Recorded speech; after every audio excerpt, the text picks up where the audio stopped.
Hey, Chris Mays with Splendid Aviation. Bet you're wondering what this thing is I'm holding. This is an alternator, and it functions very similarly to the way that an alternator functions inside your car. See this thing right here?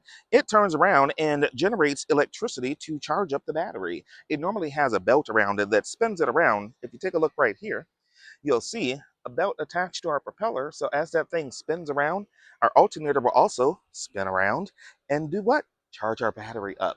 That provides electricity and energy for a lot of the equipment inside the plane. We'll hop inside and show you all of the things that electricity powers inside of this Cessna. One of the main things that our battery helps us with is actually starting the airplane. So I've already conducted a pre-flight and the pre-start checklist. We're going to go ahead and we're going to get her started up. Master is going to come on. Our master switch is right here where you see alternator and battery. You'll start to see those screens come alive. Now that I've cleared the area, no one's around, we're going to go ahead and start the propeller. Awesome sauce.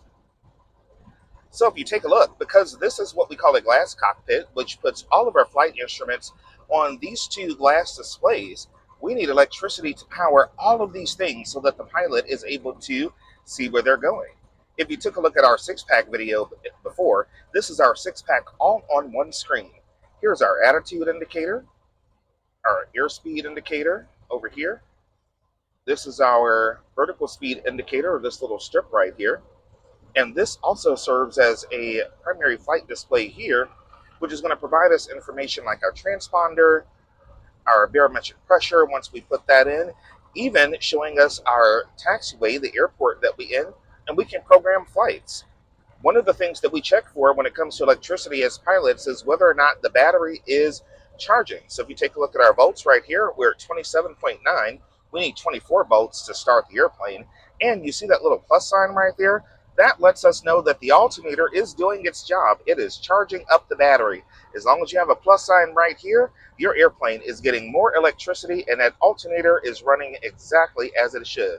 Without that alternator and without electricity, we wouldn't be able to see any of these things. In fact, we wouldn't even be able to start the airplane if we did not have access to that alternator. We're so glad that in this plane, it's working perfectly.